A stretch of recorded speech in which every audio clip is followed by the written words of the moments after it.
എല്ലാം നേരത്തെ ചോദിച്ചറിഞ്ഞു വെക്കണം ഭായ്. ഇനി നമുക്ക് ചതി പറ്റാൻ പാടില്ല. ചതി പറ്റില്ല നേപ്പാളി. നാളത്തെ വിജയം നമ്മളുടേതായിരിക്കും.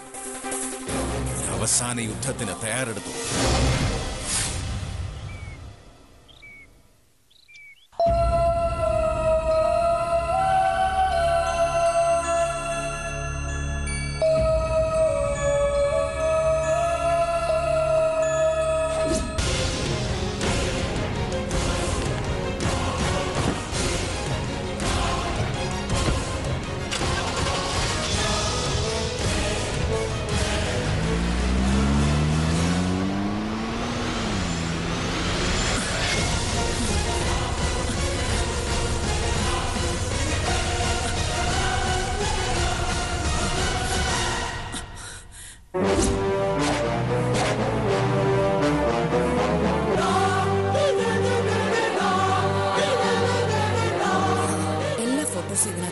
ഒന്നും നഷ്ടപ്പെടരുത്. നമ്മുടെ കയ്യിൽ വേറെ കോപ്പിയില്ല.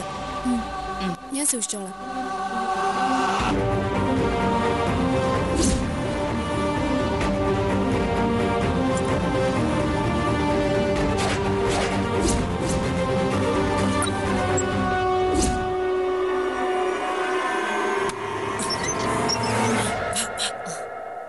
അവൻ പോയോ? ഇപ്പൊ പോയതേ ഉള്ളൂ. എവിടേക്കാണെന്ന് മറ്റേ പറഞ്ഞോ? ചോദിച്ചിട്ടൊന്നും മിണ്ടിയില്ല. അതുകൊണ്ട് തെരച്ചിൽ തന്നെ ആയിരിക്കും ഉദ്ദേശം. തെരയട്ടെ. അവന്റെ എല്ലാ തെരച്ചിലും ഇന്നത്തോടെ അവസാനിക്കും. മക്കളെ, കഴിഞ്ഞ ദിവസത്തെ പോലെ ആകാതെ നോക്കണം. ഇന്നവൻ തോൽക്കും ത്രേസ്യടുത്തി. എല്ലാം കരുതിക്കൂട്ടി തന്നെയാണ് ഞങ്ങൾ ഇറങ്ങുന്നത്. ത്രേസ്യടുത്തിയുടെ അനുഗ്രഹം മാത്രം മതി. ഞങ്ങൾക്കത് ധൈര്യമായിരിക്കും. എന്റെ അനുഗ്രഹം. കഴിഞ്ഞ തവണ ത്രേസ്യടുത്തി അനുഗ്രഹിച്ചു വിട്ടതിന്റെ ഫലം നമ്മൾ അറിഞ്ഞതല്ലേ. അതുകൊണ്ട് ഈ പ്രാവശ്യം അത് വേണ്ട. അത് ത്രേസ്യടുത്തിയുടെ കുറ്റം കൊണ്ടൊന്നും അല്ലല്ലോ. വാ മക്കളെ, ഈ പ്രാവശ്യം ഈശ്വരൻ നിങ്ങളെ അനുഗ്രഹിക്കും. വാ.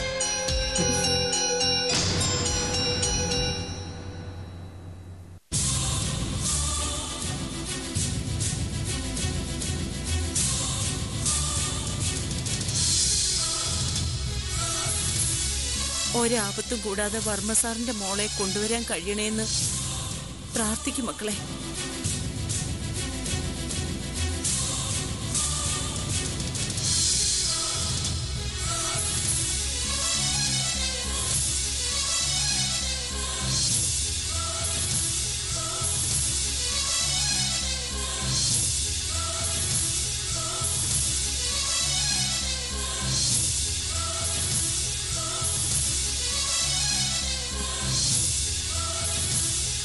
പോയിട്ടു വാ മക്കളെ.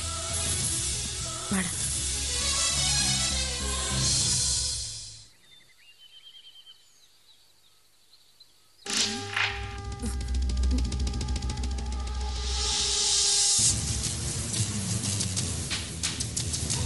ഈ പെണ്ണിത് എവിടെയാ?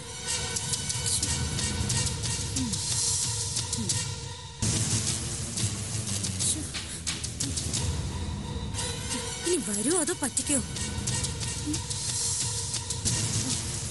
എന്റെ 1,00,000 രൂപ പോകുമോ ഈശ്വര?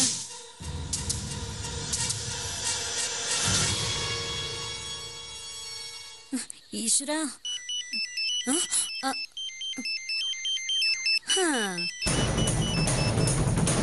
ഹലോ ഹലോ, എവിടെയാ കൊച്ചെ നിക്കുന്നേ?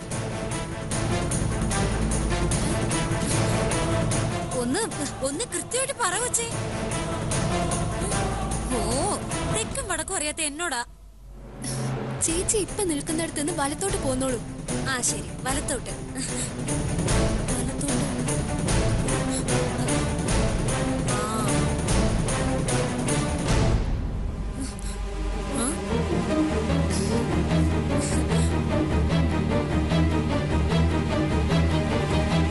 ക്യാഷ് കൊണ്ടുവന്നിട്ടില്ലേ?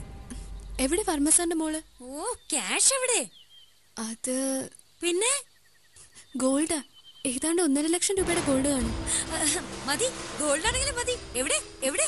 വർമ്മസാറിന്റെ മോൾ എവിടെ? അത് വർമ്മസാറിന്റെ മോള് മീരയല്ലേ? മീര ഇപ്പൊ വരും. നമുക്ക് കുറച്ചങ്ങോട്ട് മാറി നിൽക്കാം. ശരി.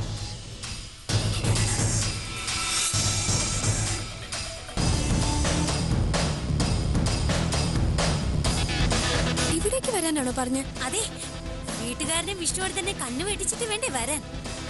പിന്നെ മീരെ കാര്യം പറഞ്ഞ് വിശ്വസിപ്പിക്കണം. അതിനുള്ള എല്ലാ രേഖയും എന്റെ കയ്യിലുണ്ട്. ഓഹോ, ഇപ്പൊ വരും. ഷാർപ്പ് 8 മണിക്ക് അവളിവിടെ എത്തിയിരിക്കും. 8 മണി ആയല്ലോ. 8 മണി ആയി. ഇപ്പൊ വരേണ്ടതാണ്. വരും.